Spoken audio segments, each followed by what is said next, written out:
Through this program, Holiness in the Pauline family, we, the daughters of St. Paul, wish to bring you, our pioneer Paulines, men and women who have gone before us, spreading the fragrance of good news through the modern means of communications. The Pauline family consists of 5 religious congregations, 4 secular institutes, and 1 association of Pauline cooperators. The first congregation, Society of St. Paul for Priests and Brothers, was founded in 1914. A year later, Blessed James Alberione, the founder, began the feminine branch, namely Daughters of St. Paul.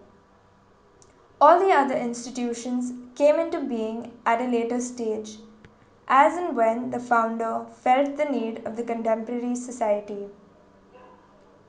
Though everything was clear in his mind, he prayed over his initiatives and sought advice from his spiritual director in all his ventures. Our pioneer brothers and sisters have traveled in time and history, experiencing poverty and challenges on the way. Today, we take pride in their accomplishments in different parts of the world as we render our services in 53 nations, the fruit of their hard work and commitment. What we want to focus here is their unimaginable strength and courage that sustain them in spite of their weak physique, in spite of their lack of academic preparations. They have contributed much. They have proclaimed the good news with zeal and love.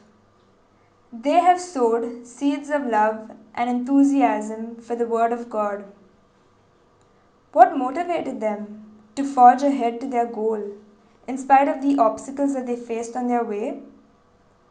Let us meet them one by one, and we hope that you will be inspired by their journeys.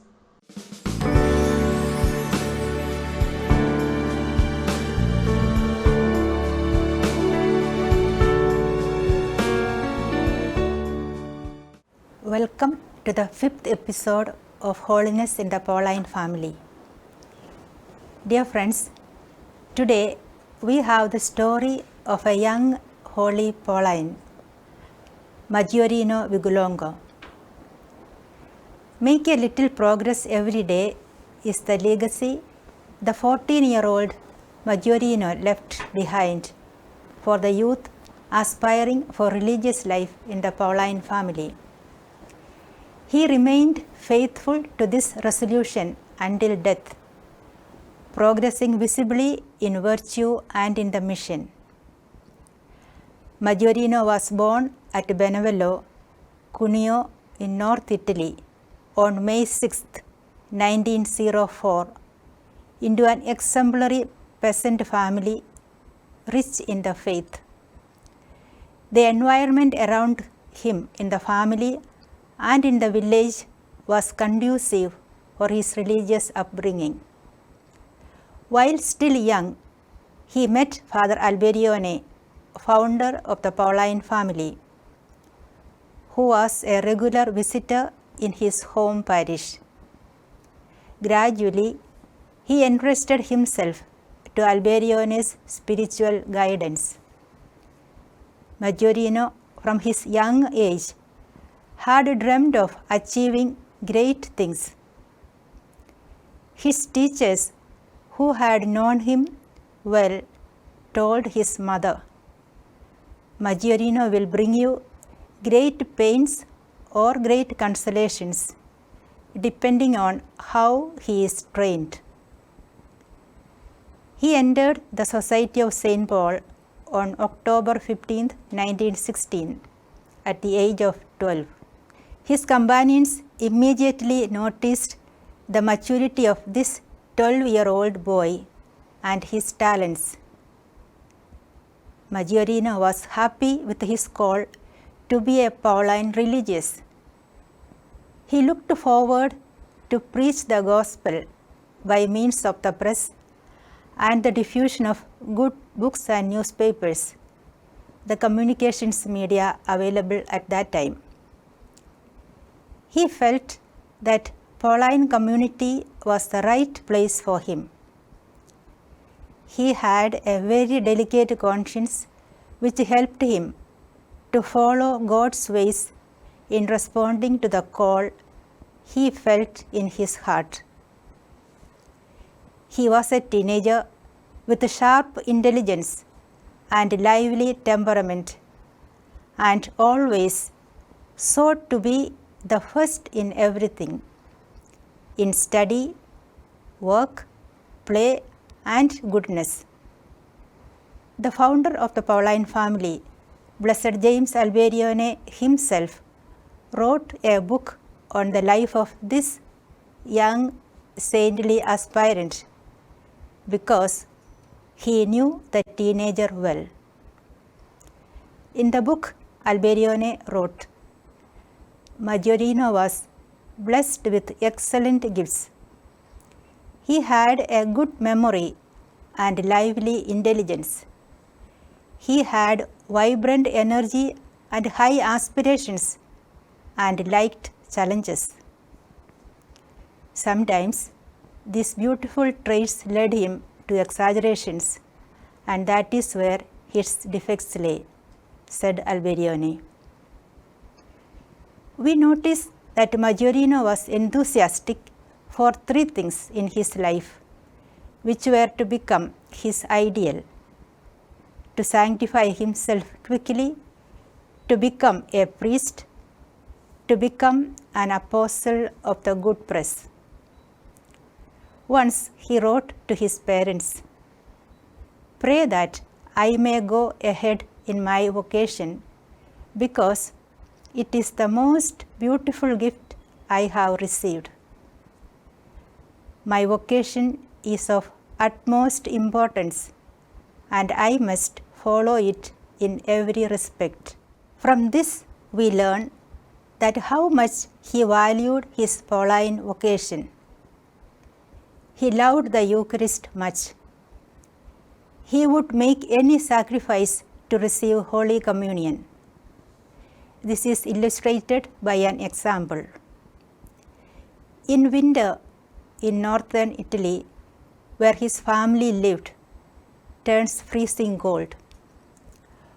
Once on such a day in winter, from his village, Maggiorino walked 14 kilometers and arrived at Alba in the Pauline community at about 9 o'clock in the morning. He was hungry, tired, and numb with the cold. He was asked to have a cup of hot milk so that he would feel warmed up, but he refused.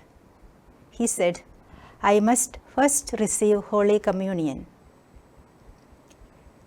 His young, zealous life was dimmed at the age of 14. He was stricken with pleurisy. The parents took him home to give good care. Maggiorino accepted his pains and hoped to return quickly to the institute he loved so much that he would continue to proclaim the good news. When he was at home under treatment, Father Alberione visited him and asked him whether he preferred to recover or to go to paradise. He answered, "My desire is to do the will of God." His last words were, "Greet all my companions for me, that they may pray for me, and that we might be united in paradise." He left for paradise on July 2nd, 1918. Maggiorino was convinced that sanctity is possible even for the young. He wrote, "With the grace of God and the assistance of the Blessed Mother, I want to become a saint, a great saint, quickly." Blessed James Alberione presented Maggiorino to the Pauline aspirants as their model. During his short life, Maggiorino achieved much through his zealous Pauline life.